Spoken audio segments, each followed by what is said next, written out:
Harka fuunee kam jirtan kabajamtoota daawwattoota keenya jaalatamoo nageenya keenya kan kabajaa fi ulfinaa bakkuma jirtan maratti isinaa dhaqqabu jecha daawwannaa keenya kanarraatiin gara godina Harargee Bahaa aanaa Gooroo Guutuu mana barumsa sadarkaa lammaffaa Harramillee isin daawwachiifnaati. Amma xumura sagantaa keenyaatti nu waliin daawwadhaa kan isiniin jawwanis Muhammad Ahmadi gamanumaan akka nu daawwattan kabajaadhaan isin affeerram.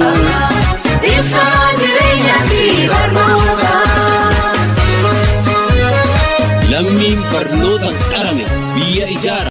Qaroomaan jiraachuuf barnoota madda beekumsaa fi barnoota barnoonni hundumaaf barnoota ibsaa jireenyaa fi barnoota. Lammiin barnoota qarame biyya ijaara. Qaroomaan jiraachuuf barnoota madda beekumsaa fi barnoota. Barnoonni hundumaaf barnoota ibsaa jireenyaa fi barnoota. Lammiin barnoota qarame biyya ijaara. Barattoonni mana barnoota sadarkaa lammaffaa Harramillee yaadanuuf laatanis maqaa isaanii ibsachuudhaan kan eegalanidha.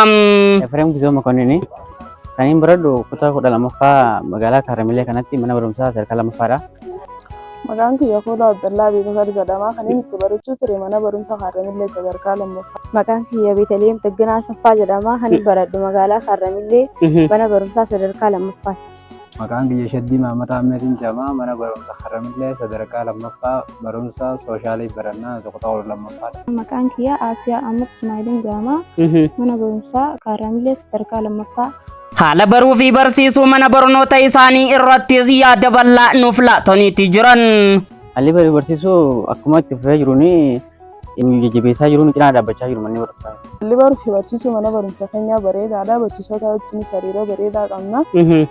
Isaanis intaraansiif nu qopheessuufis gaaffiilee adda addaa fidanii tiitooriyaalii fi kanas nu yaamanii. Haalli baruu barsiisuu barataa barsiisaa walii galanii za'aa nuti barbaannetti akka nuti barbaannu barumsa argachaa jirra. Barsiisota jijjiiraa nu qopheessuudhaan barsiisonni keenya haala gaariin nu qopheessaa jira. Haalli mana barumsaa keenyaa gaariidha.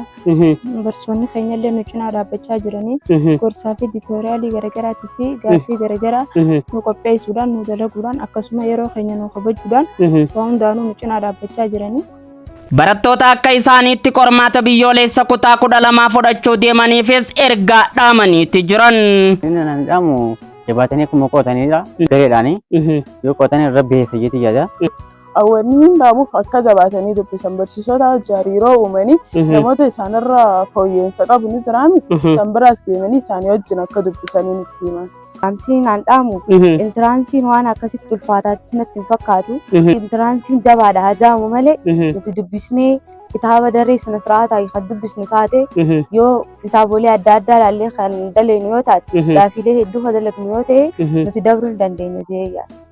Wanni nan ergaa qabu kophaa dubbisuu irra nama wajji gareedhaan dubbisanii gaaffii babbareedduu haquun hin beekne kanaan wajji wal sheer godha. Akkasii gaaffii waliif finnee gaaffii hedduu yoo daleene haala gaariidhaan dabarra jeeti yaada. Barattoota anaa gadiitii kanaan dhaama. Barumsi jechuun waa'uma barannee intaraansiin waa'uma barannee nuuf dhiyaatti. Saniifuu yoo qo'attee nama garaagaraa nama sirra xiqqishoomaas wanni furmaata qabu bira deettee wajjin dubbistee guruppiidhaan gaaffii waan dandeessu namicha sanii kan ta'e namicha sanii atillee daleettee saniifuu gaaffii salphaa jeetii yaada. Akkasuma intaraansiin waan haaraa miti. Waa'uma baranneerraa dhufti jeetii yaada. Akkasuma kanumaan dhaamaa. Barsiisaa seenaa mana barumsa sadarkaa lammaffaa Harramillee kan ta'an barsiisaa Ahmad Yaasiin Awwal haala baruu fi barsiisuu mana barnoota isaanii irratti yaada bal'inaan nuuf kennaniiti jiran. Maqaan kiyya barsiisaa Ahmad Yaasiin Awwaliin jedhama. Barnoota histirii kutaa 12tiin barsiisa. Haalli baruu barsiisuu mana barumsa keenyaa baay'ee haala gaarii yeroo ammaa kana barnoota idileedhaa xumurreeti barattootaaf keessa deebii kutaa 12 11 hanga 9tti jiru walitti qabnee sagantaa tiitooriyaalii idileedha barsiisaa jirra. Akkuma mijjatutti waliin qabanneeti durboonni hoggansi mana barumsaatis haala kana ilaalcha keessa galchuudha. Waan tokko isaanillee nuwwannichiisuudhaan nutillee immoo sagantaa idileeti. Tiitooriyaalii yaamnee tokko osoo hin taane sagantaa idilee maxxanfanneeti sagantaa idileetiin barsiisuu. Dura bu'aa mana barnoota sadarkaa lammaffaa Kaarramillee kan ta'an kabajamoo barsiisaa Mahammad Yusuf haala baruu fi barsiisuu mana barnoota isaanii irratti yaada waliigalaa nuuf laataniitti jiran. Maqaan kiyya Mahammad Yusuf Ali Najjaani. Dura bu'aa mana barnoota sadarkaa lammaffaa Kaarramillee. Haalli baruu barsiisuudhaa bifa gaariin gaggeeffamaa jira. Manni barnootaa kan kun barattoota baay'ee bal'aa qaba. Qophii gaariirra jirra. Barattoota bal'aadha qabna. Barattoota nama 558 akka galmeessine akka qoramaniif. Naachuraalii nama 322, bishaalii nama 226. Barataan barachaa jiru. Ishoo harcaatiin ni jirti. Haa ta'u immoo daree lamaanitti ati nama 100 akkana ijoolleen geessu barachaa jirti. Barnoonni kan nama jira. Dareesni baratanii tiituraaliinis gosa barnoota naachuraalii fi sooshaaliinis gosa barnoota shan inni xiqqaata namaa jira. Bosaniin haala gaariin deemaa jiran jechuudha. Amma akka mana barnootaatti Kaarramillee Secondary School mana barnoota sadarkaa lammaffaa Kaarramillee akka jiru telegiraamillee jira. Gaafii bal'aa achirratti hedduun keenya. Sanbira dabaree gaafii qormaata biyyoolessaa akka qormaata seensa yuunivarsiitii irratti akka dhiyaatu barabaraan qaboo kana barsiisonni namoonni qabaa piriinsipaal naallee namoota fayyadanii ni barsiisuu amma. Fiiziksii seenetii sin barsiisa. Bifa saniin gaafii bal'aadha dalagaa fi jirra. Akka mootummaan barataa qormaata jiruuti. Garuu barataan ifi kufu jira. Qophii godhutti hin jiru. Barattoonni jechuun maaliif keenyuma haala dhaabbannee gisee fudhannu walakkaan barataan manatti hafee ta'a. Osoo inni barnoota kottaa jennee ammoo mana ta'a. Qophii gaan godhutti hin jiru. Ammoo rakkinni jiru jaalala. Wanni san hubannaan maatii dhuftee barataan gaafatu. Barattoota maatii teessan fidanii nyareennaa maatii teessan wajjin gannoo isaan maatuma sanuu fiduu hin jiru jechuudha. Kanaafuu maatiin mana kana barnootaatti barataa darbuudhaan ala akka barachuu jira bidhaan kiyyateetu san maatiin hordoffii godhaan jirtu. Rakkoon hanqinni guddaan bakka jiru maatii bira jira. Manni barnoota hanga tokko barataa deeggara hordofaa isaa furnu bira turan. Isaa bal'aa maatii bira jiranii maatiin mana barnootaatti wajjin quunnamtii maatiin gurguraa Jadi mana barnoota keenya qofa osoo hin ta'in kan akkuma waliigalaatti akkuma godina keenyaa kanattis ta'u madaa'umna kan jeetii galla. Saniifuu maatiin barataan mucaan kiyya maal barachuu jira jettee hordoftee mana barnootaatti wajjin quunnamtii sadarkaa mucaan irra jiru san ni hubatti. Eegas immoo hanqina mucaan qabu sanillee deeggarsa godhuu danda'an jechuudha.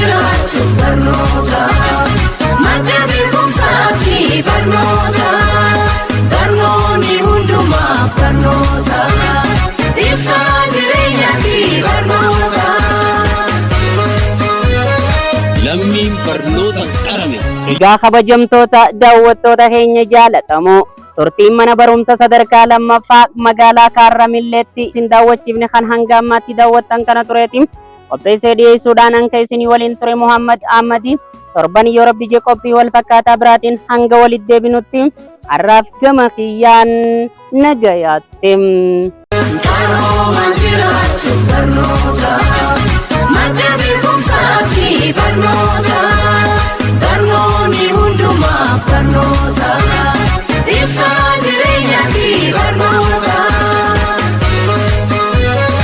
Lammiin barnoota qarame biyya ijaara.